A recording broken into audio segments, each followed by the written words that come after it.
And in the upper left, in the blue, he's for Storm. Let's see whether his new form can show us what we're looking for. It's Spirit.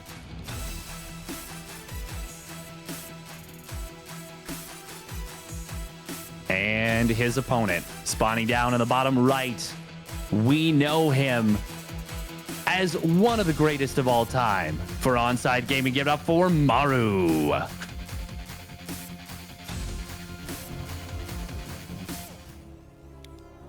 Okay, so always Steadfast. open up a... Oh, go ahead. Sorry. I was just gonna say, always open up a can of worms with that kind of a statement. Yeah. Yeah, I mean, my can of worms is, you know, we talk about Swedish meatballs as this thing, but do they make goat meatballs? Is I guess my question in Jonkoping.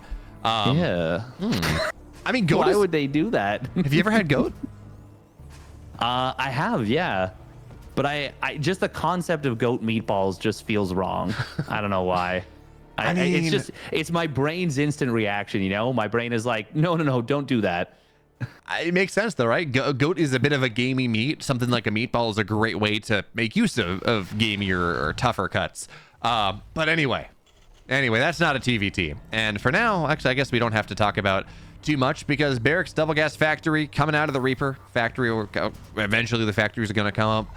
And this is news almost in and of itself, right, Steadfast? Because we have seen in the last, I don't know, 3, 4, really ever since Katowice, however long, that's 4 months now, we've seen deviations in the style. You looked at this before the patch? Yeah, Barracks Double Gas Factory, every single game. Nothing too crazy. But ever since then, because the Raven is not as dominant, because maybe the maps are bigger, we've started to see new things. We've started to see Reaper expands again, and CC firsts, and the playbook for Terran has opened up a little bit. Obviously not in this game, but there are opportunities, certainly.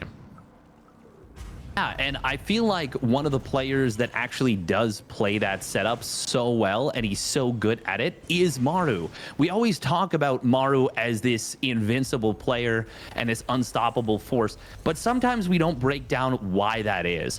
One of the things that makes him such a scary player is that he will play certain builds that are a little bit weird, a little bit funky sometimes, but he plays them so immaculately. And a lot of times it creates a situation where your opponent, yes, they could find themselves in a winning position if they play perfectly, but as Maru is sometimes the crafter of these builds, he is the one who has gotten a chance to explore them a little bit thoroughly. So he knows what his opponents need to do to defend perfectly. And so he's like, okay, you've done 7 of the 9 things you need to do correctly. I can exploit the other 2 and I will win the game off that. I mean, Steadfast, let's be real. Ryong crafts the builds and Maru just beta tests them.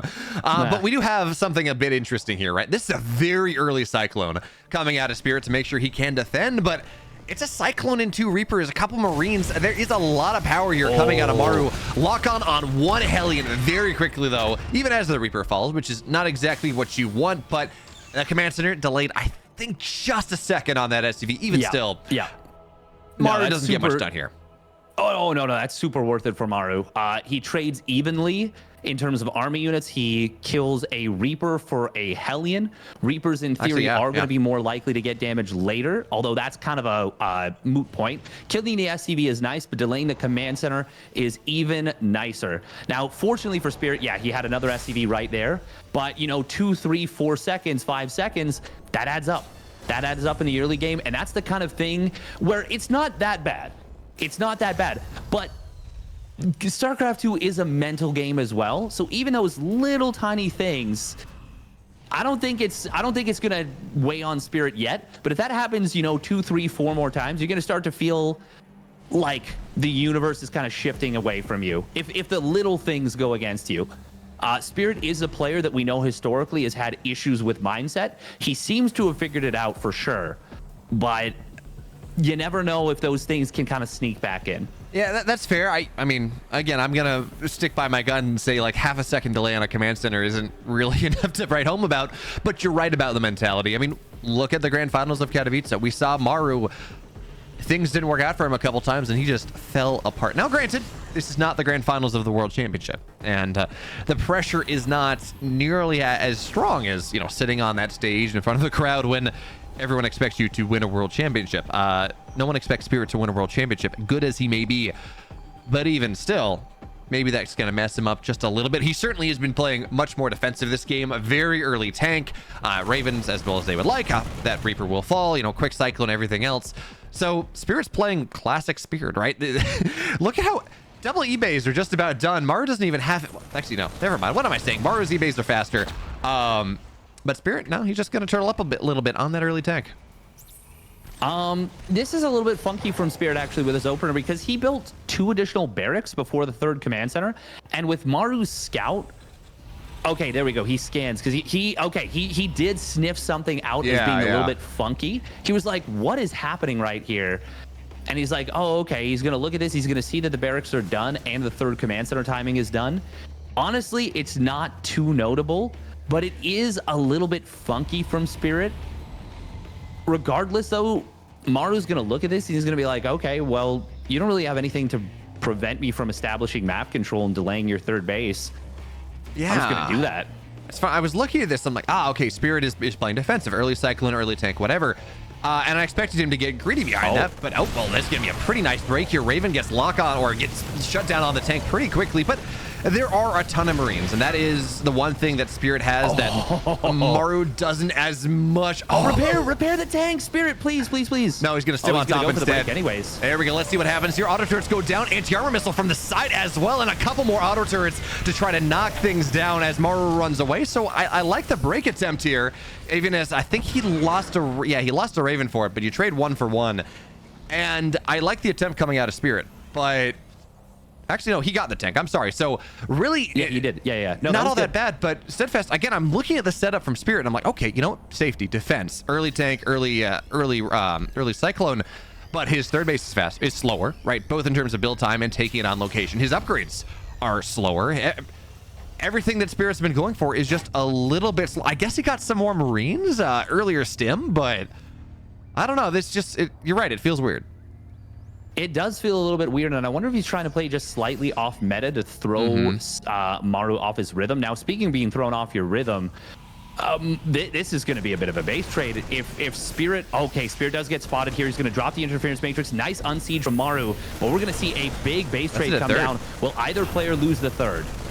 Maru seems destined to here. There we go. That's going to go down, but it's a heavy tank shot. Spirit does. Meanwhile, Maru on the other side gets the 3rd base as well. So Spirit supply blocked. Maru supply blocked. Spirit maybe a little bit more, but Spirit, he's going to leapfrog forward into the main base here. 1 tech at the low ground is in range. So let's see. That should get knocked down. Auto turret kills it off, but now disable on the 1 tech. 2nd one gets targeted down. So Spirit doesn't really have the break here. Still, around the corner is never where you want to find yourself, but even still, it's going to be a 2nd dead tank. 4 workers go down, and Spirit is targeting the wrong thing. He needs to target the army, not the extractor, and now everything gets cleaned on up here. He runs away with some, certainly, but I think if we're looking at Maru, he's a lot happier with how this turned out.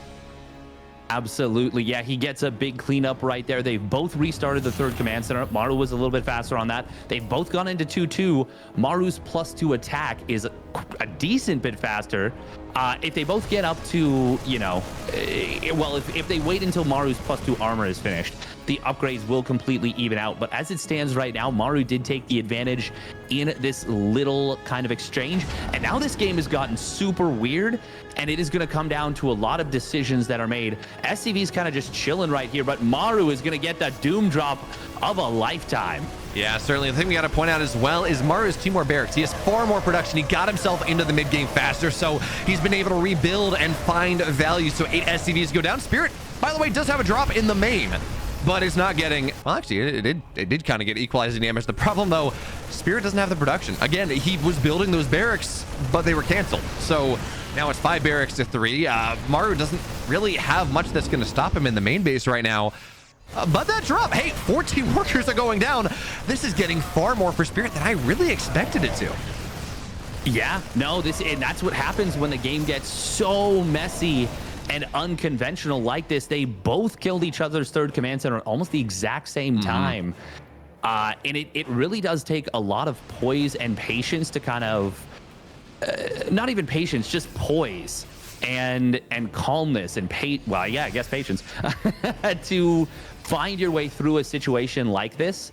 Now, Maru does have the upgrade lead for the moment, but that is not going to last forever. But his command center is already mining at the third base again. That's going to be a big economic lead, and that is a big problem for Spirit.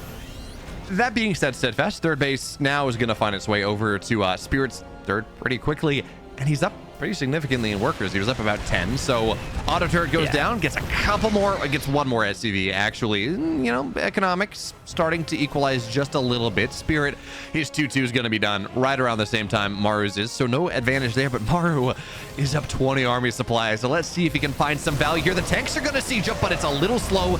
Even still, it's going to be enough. So Maru, he's got a backup, got to go again, and as odd as it sounds, it feels like this game is just equalizing. Like, with everything that's happened, you know, bit of an economic lead on one side, bit of a tech lead, bit of an army supply lead on the other, but I don't, with the tank count as it is, Maru's going to struggle to break Spirit. Break him, yes, but I do want to mention that it is double factory to single factory. True. Yeah. Spirit is building a fourth command center. His 3-3 is on the way, but it is a little bit late. This little drop from earlier, it's not got much hope of doing anything. Just a couple Marines left over. Spirit is certainly on the back foot, but he's not in an unplayable position. But this is a position that Maru is very comfortable playing from. Yeah, and certainly, as much as I can say, you know, this is somewhat equalizing. Maybe like Maru, maybe plus 5%. Plus 10%, something like that. We have to consider the fact that this is Maru, and Maru has, you know, all-time great TVT. So what's the homily of Maru, right? If he's behind, he's even. If he's ahead, well, good luck. And, well, we're going to have to see. But for now, this drop is going to get dealt with. Marines, they get left behind to their doom. One medevac will fall, and now Spirits equalize the supply for the most part. Down a couple workers, but, you know, for the most part, he's oversaturated on his natural anyway. Not that big of a difference at the moment, and fourth base is done similar times. 3-3. Again, Maru's gonna have 5 seconds maybe, but the big thing, as you point out here, is we do have Spirit transitioning into those Liberators just a little bit faster than Maru is, but Maru, he's got those double starports, he's got Vikings on the way, and the question we ask ourselves now, Steadfast, is he gonna go Ravens, or is he gonna play modern TVT? He is going to go Ravens. Yeah, he's adding those Ravens on. Ooh, nice snipe from Maru right there. Snipes down 2 Vikings, actually, for just 3 Marines. That's an amazing trade, especially since Spirit is trying to go Liberators right now. And Spirit, once again, I gotta stress, his production is not as good as Maru's. He doesn't have a second and third starport. He doesn't have a second factory. He doesn't have that +1 vehicle weapons that Maru does. So Maru is going to be faster into that +2 vehicle weapons that is so dominant against stimmed Marines. This is looking, even though the supplies currently favor Spirit for the moment, this is looking like Maru is in a much stronger position going into the beginning of the late game. Certainly, but the thing we do have to consider as we talk about this, we talk about late game Liberator play, and yeah, you know what? +2 mech attack, one-shots stim Marines. Fine, okay. You know, that's really impactful. That's great. But when the game starts to become purely about the air, you know, and Marines and tanks and things, they hold position, but you're not clearing positions with them necessarily. That advantage, I would argue, it matters just a little bit less.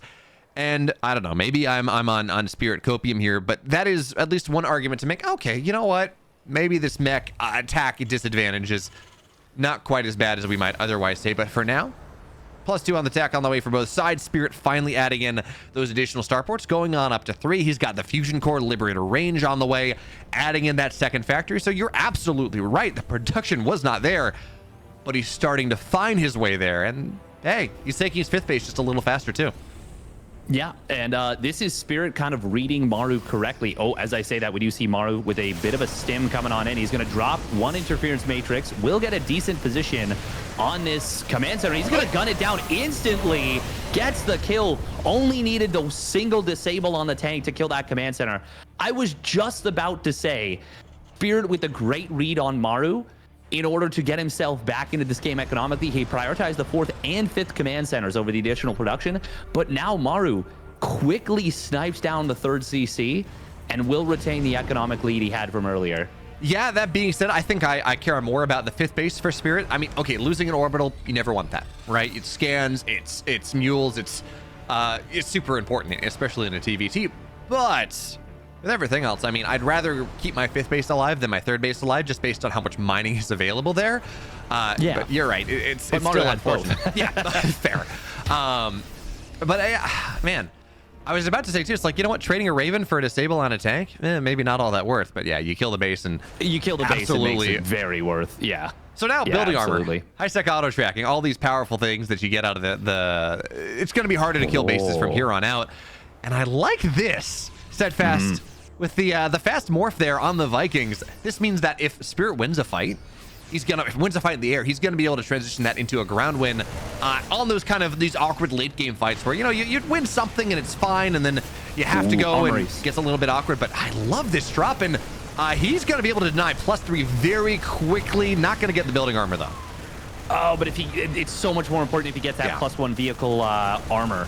And he's going for it. Yes, he recognized instantly what the targets were. Very nice from Spirit. He is going to deny it. 6 seconds left. That is huge right there. But at the main fight, the anti-armor missile is a big deal right here. A lot of interference matrices coming on down on these tanks. They're going to buy time and allow Maru to get in on top of the tanks of Spirit. But Spirit's tanks wake back up. He needs to scan. There we go. Will drop those scans, and he's going to be able to get even trades. But I think Maru, as it stands right now, he's done enough to take the air superiority. It's super even, and Spirit is continuing to build Vikings. Maru is going into the Viking Raven, so he's got to be a little bit careful, actually, about this next little phase. Oh, those unsieges were very nice from Spirit. Saves 2 of the 3 tanks that were disabled.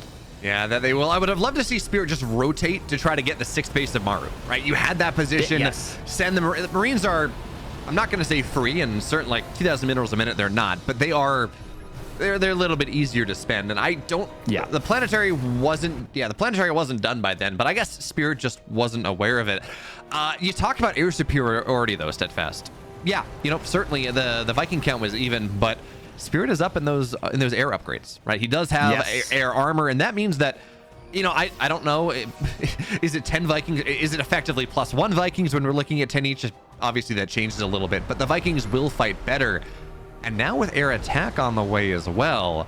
And the Liberators. Yeah, it's interesting to see Maru continuing on this ground mech attack. I mean, it feels like the time of the tanks are not done, but they're not as important. I'm surprised it's not air upgrades. Yeah, right? I feel especially with +1 ship weapons or armor being delayed at like when it was finishing. I really think this is going to be a problem, because right now Maru is relying on the Raven's anti-armor missiles to win him fights. But all they're going to do is equalize once his +1 air armor completes. And there's going to be a timing where it won't even equalize. It's good. It's still going to be too much. And Maru does not have the Raven or the Viking count right now. As it stands, Spirit's got himself a very strong timing that he may not be able to identify because it's going to be a really weird one. But if he goes when his 1-2 air upgrades complete, and it looks like he is positioning himself to do so, this gets very scary for Maru. That it does. And not only, by the way, is it going to be 3 air upgrades as Maru swings on the left side. Anti-armor missiles are nice, certainly, but it's also +8 Vikings and Raven. Yeah, the Ravens are the difference there, right? It's 8 Ravens versus 8 Vikings. But we were talking about this when this game started. It's about the Vikings and the Liberators, not the Ravens anymore. Marines, they're thinking about stimming in, but that's not going to work out super well. These tanks are going to get so trapped. The Marines are going to try to find something here, Steadfast, but everything is just getting chased away by Maru. Yeah, he's going to get on top of the factory, and that's a problem. But it doesn't feel like Maru's going to struggle to find a fight here. A couple Marines will go down, but the tanks are just getting shredded. That they are. Now, the siege tanks of Maru did initially have a really nice zoning position. Spirit still needs to get in on top of this army as quickly as possible. He's hesitating with the Liberators. He needs to move those in as soon as possible, but he is worried about a big stim coming on in. Now, his tanks are going to cover, but a lot of interference matrices coming on in. That will be enough to disable these tanks, but there's one more tank for Spirit in the back. However, all the Liberators are going to get cleaned up. We are going to see the Vikings of Spirit winning in the air. It's a super weird, discombobulated fight.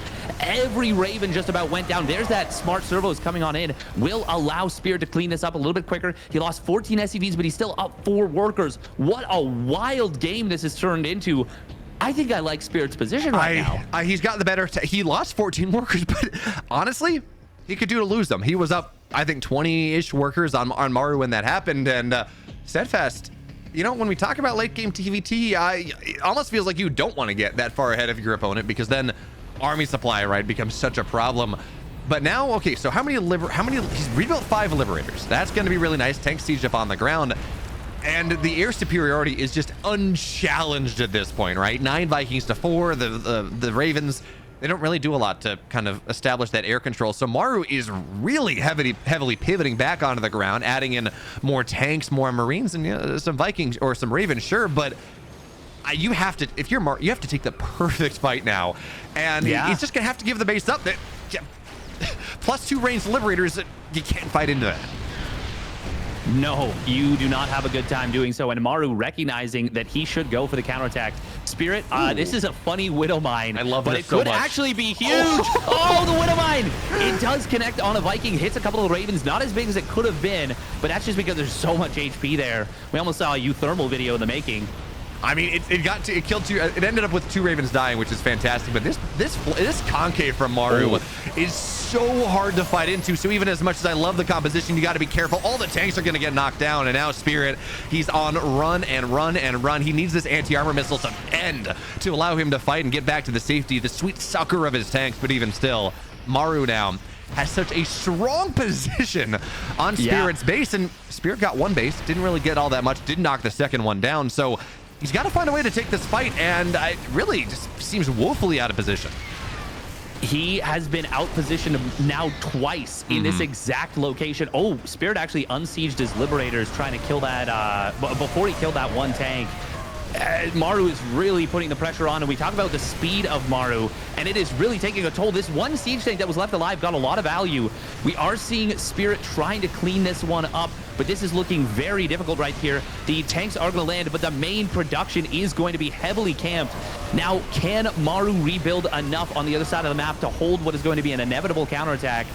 And actually, I mean, these Marines are in a good position. There's not a lot of medevacs for Spirit. Hang on, Maru might just win the fight right here and now. What are we? Okay, yeah, Maru is absolutely winning the fight right now. Tanks will go down, Liberators as well, and Maru somehow makes this game. There's nothing left anymore. Yeah, all of production's gonna get knocked down. It's all over. Maru has this game.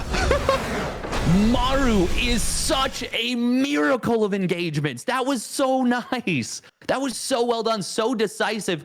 I genuinely feel like Spirit was in a good position there. Great position, yeah. But Maru is just so decisive. It's so tempting to bring your army forward like that. And you know what, Steadfast? You want to know what what breaks this game down? Spirit had a 20 worker lead.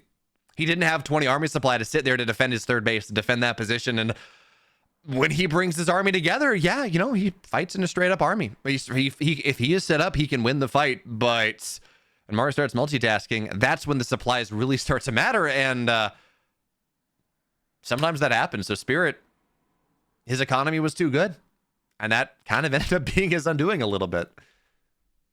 I think even more so than that, I think it was just the fact that Maru was so decisive with the counterattack, and Spirit, he scrambled and he wasn't able to clean things up quickly enough. He wasn't able to get back into position quickly enough.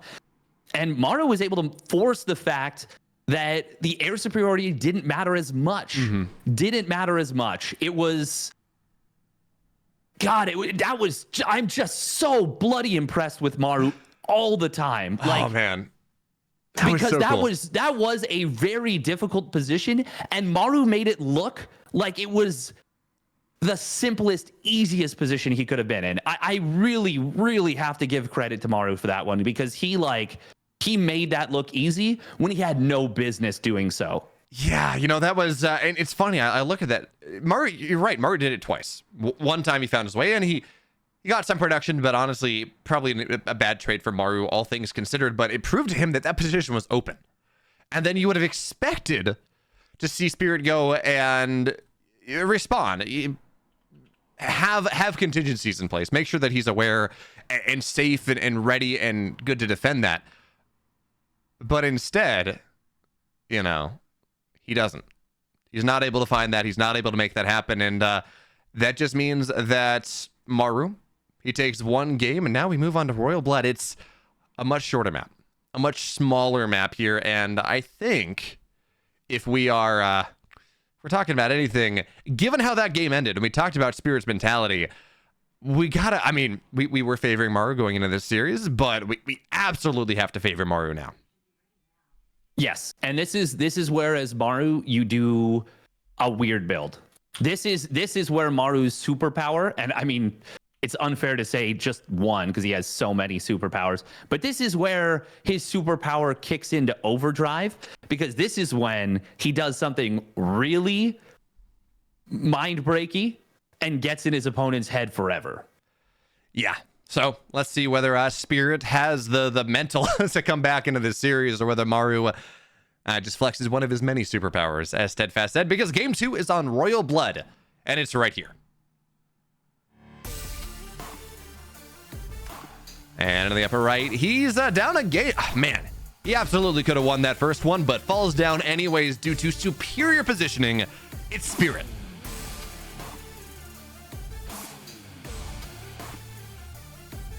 And his opponent showing us why we have so much faith in him for Onside Gaming. It is Maru.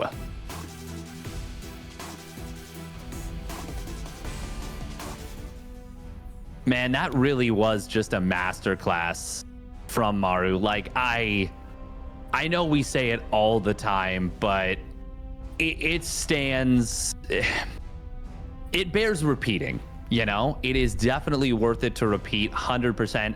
And look at this. Mind Maru, games. Yeah.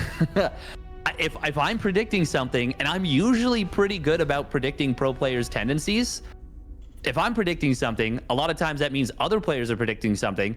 And Spirit he's going for it. He's going for this scout. He's looking all over the place. Maru's just like, yeah, okay. Like, cool. I'm just playing standard. Like, don't worry about it. It's fine. So, Steadfast, going back to the previous discussion, are you trying to tell me that Mario's good at the video game? There is I'm trying to say that there's a special, like, additional flavor that Maru has to it, where he just wins a lot of mind games. So he's just good by being Maru sometimes, you know? So what I'm hearing here is just if you want to win games, just be Maru and don't not be Maru. Easy. Yeah. Step 1, be Maru. Step 2, don't not be Maru. Yeah, it works out well. Step 3, profit. Actually, question marks, but then you profit. So yeah. Maru playing standard like this, Barracks, Double Gas Factory, Command Center, that type of build. Obviously, we're not going to see Maru play the proxy that you expected, that Spirit expected, that I think a lot of us expected. But where does he go from here? You know, he got a little bit of damage done, delayed the Command Center by half a second. It really didn't end up impacting things all that much. Certainly, it was the late game that ended that game. But where do you want to see Maru go here, given what we saw in game 1, given kind of maybe where you expect the mind games to be? That is a really good question, because Maru isn't just a late game player. He isn't just a mid game player. He can kill you at any stage. And that is part of that comes down to that superpower I was talking about. It makes him so unpredictable, so difficult to deal with. And obviously, once you take away the builds, he's still an elite level player, but he does have those builds. Now, this is something that he said himself, that he was a little bit critical of himself for going for against Oliveira, because he was like, Young had so much faith in him. He was like, oh, you'll just win if you do tank drop every game. But it is a comfort play, and it is a good build on this map particularly. You know, you can set the tank up here. You can get a little bit of chip damage in, and you can cause mistakes. And so that's what Maru is going to try and go for here. He is going to go for this 4 Marine tank drop. And certainly the thing we have to talk about as well is, I mean, Oliveira, in that series, he had, the skeins of fate were guiding him forward. He had I don't care what Maru would have done. Like, Maru was not winning that series. It was not fated. But Spirit does not have the skeins of fate wrapped around here, but this is a nice concave. Tank's going to take pretty heavy damage, but it does siege up eventually. Will go down, but for the cost of pretty much every single Marine. Now, Cyclone is nice, gets a lock-on, kills more, and Maru loses his tank, trades army for army, and really no economic damage here. No economic damage, and he didn't see the fact that Spirit has gone for a very fast 3rd and 4th gas. Now, I wonder if Spirit knows that Maru hasn't seen this, because This is an indicator of like a 2-star port build or something like that, something funky, definitely a cheese type play from Spirit. But I wonder if Spirit's now going to be a little bit hesitant to go for that. He hasn't yet thrown down the additional starport. He hasn't yet thrown down a potential additional second factory. I'm really curious what the plan is right now, because Spirit's starting to float a little bit of money, and he hasn't declared it. There we go. It is going to be a second factory. Okay, so it is going to be what I thought, but it's not as quick as it could have been. Yeah, so mech play coming out of Spirit here. We're going to have to see, again, it's not going to be the double starport play, right? We're not going to have that Viking all in, which I think is technically mech. I think we can consider that a mech play, but I think what we were seeing there from Spirit was, okay, Maru's pressuring me. Maru is putting, damage on my side of the map. I have to be careful here. I want to make sure that I can build all my defense possible. I don't want to spend extra, I think, minerals on top of the gas. Of course, you need to spend gas to get a second factory, but minerals as well. I want to make sure I don't die. So I'm going to delay my factory a little bit, and also, plus side, it means that Maru is less likely to scout things. So now that second factory is done. We got a bunch of tanks on the map already looking at 3, and again, Steadfast, you're saying this is what we expect. Where does Spirit push then? Is it on 4? Is it on 4 tanks? Is it a 6? Kind of, what's the timing we're looking for? Actually, third base, okay. I'm a little bit confused right now, because it feels like Spirit, I don't know what the play is off this, because this normally is a very heavily dedicated push setup, but Spirit, I think he really second guessed himself here with Maru kind of putting the aggression in on top of him. And Maru's infrastructure, everything is already so well set up. I'm a little bit concerned for Spirit. Oh, we are going to see a trade Cyclone for Cyclone. But Maru's the one putting pressure on. When Spirit's done like a 2-base opener, I'm a little bit worried for Spirit right now. I think this timing from Spirit, right? We have, what are we at? Like 6 tanks, 3 Ravens, a couple Vikings. This is powerful, certainly from Spirit, even if the army supplies are equal. But I think what we're seeing from Spirit here is, okay, you know what? I delayed things a little bit. I do want to make sure that I have some way to get back into this game. And realistically, Steadfast, it's all about the gas count for this army. It's not about the minerals. So if you're floating a little money, you can build that third base anyways. So for now, well, the third base is going to get forced here. There is stim, but there are no combat shields. There are no +1. So Spirit's going to find himself in a pretty nice position here. Auto turrets get spammed everywhere, but most of the tanks get shut down. So Maru is just making this look as easy as pie. It's 8 workers for everything. No, that's not what Spirit wanted. That was by all accounts an anti-timing, because it was before 1-1 in combat shields, but it didn't matter because Spirit had no business being on the map with that army. And it all comes down to Spirit, I think, getting attacked early and kind of hesitating, second-guessing himself. And then he still went for the play anyways while taking a third base. Maru, I think he's just going to win the game right this instant. Yeah, there it is. GG gets called. Maru will take the 2-0.